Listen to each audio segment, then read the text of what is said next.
So today I'm going to share with you how you can get rid of your slice in 3 relatively simple steps.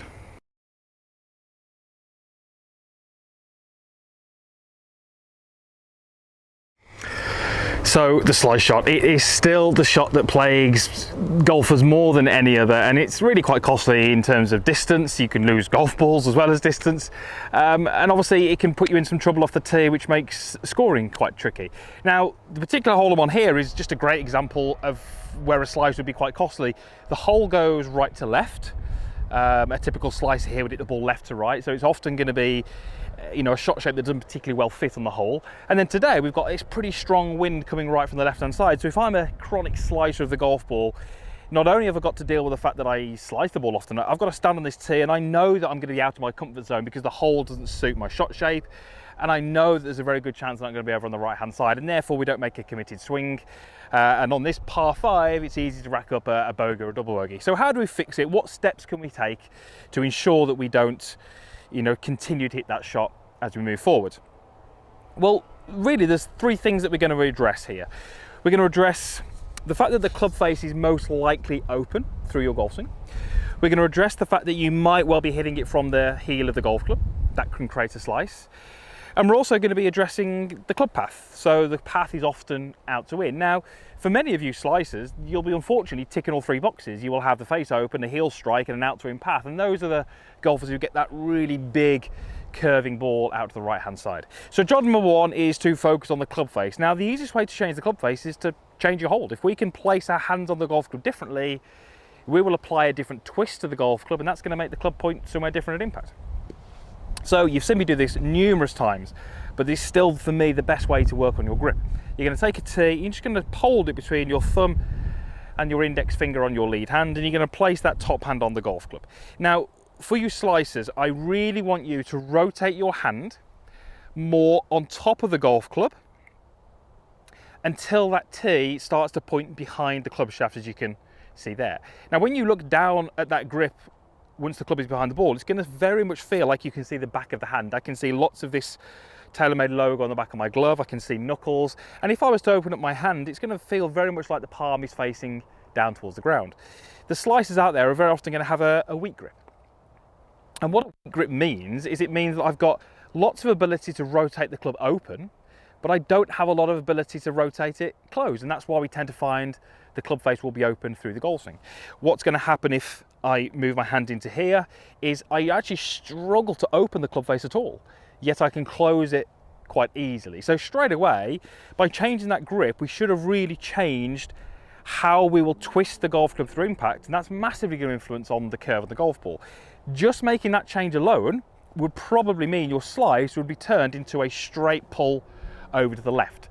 Still not particularly useful, but we're making progress. We're taking away that slice and we're turning it into a pull. So how do we then change the path of the club? Because a straight pull is pretty close, but we need to then change the path. Well, we're going to do that with quite a simple little exercise. We're going to take an address, and I'm aiming sort of just to the right of this corner tree here.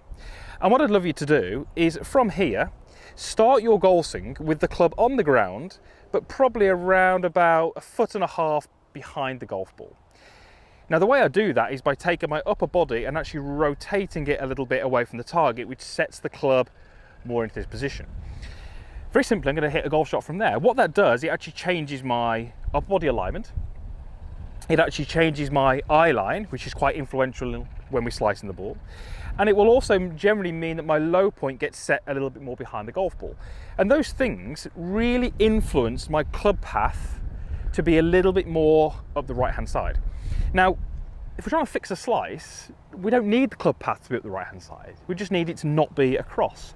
So whilst this little setup and this exercise influences the path to go to the right, we're really understanding that we're just trying to take away an out to in path. And if you can swing out to in less, then you'll hit tiny fades. That's absolutely fine. We're not looking to get you to draw the golf ball here. We're just looking to get you to hit the ball straighter and eliminate that slice. So from this normal address, what we would do is we would very simply rotate the shoulders, set the golf club in. When I look up, I almost feel like I'm looking up the right hand side, which is a great feel for me. It's going to change the circle that I swing on, and it's going to influence my path down at impact. So we've changed the face. We've got that less open square to possibly closed. We've got our path, which is now pretty straight, possibly even a little bit over the right-hand side. Those are things that we need to hit the ball straight. However, we can still slice it if we strike the ball from the heel of the golf club. So the last thing we're going to do, and this is a great one to do in practice, take your address, place the club behind the ball, and then you're going to place a tee into the ground. And you can see I've placed that probably one ball inside the ball that's teed up. Now, if I am the golfer who hits the heel, when I deliver the heel of the golf club to the ball, you can see how I would miss that inside tee peg. So a heel strike here would mean that obviously I'd hit the ball, but both of those tees, or certainly the inside tee, would still be there. What I'd love you to do, and certainly this would be one for the driving range before we take it to the course, is actually make a swing and try and clear out this inside tee peg. Now if I do that, there's a very good chance I'll actually hit the ball off the toe of the club. But this is more of just a practice drill to start to get you to move that strike. We're not really, in this little exercise, looking to get a perfectly centered strike. We're just looking to see if we can change it from the heel and move it across towards the toe. For me, when I'm trying to change strike, I'm going to do that through skills and tasks as opposed to anything technical. I'm not really going to tell a golfer to, you know, swing and bring their hands 1.5 inches closer to them. It's a micro move that we really can't coach. We have to sort of train. So if I can do those three things, I guarantee you will not slice the golf ball. What I can't guarantee you is that you can do those three things, but a little bit of practice, a bit of time at the range, working on the right ideas, doing those drills independently first, getting comfortable with each of those movements, then putting them together. If you can do that, you will definitely get rid of your slice. And like I said at the start, we don't need to change that slice into a nice high draw. A 5 to 10 yard left to right shot shape is absolutely fine. That's going to put you in the fairway most times. These little exercises will help you do just that. So if I do this correctly, this will be a huge right to left shot because I tend to draw the ball naturally anyway. So if I strengthen my grip, if I create that starting position and I hit the ball at the toe, this will probably have way too much curve, but it should hopefully give us an idea what we're going to expect.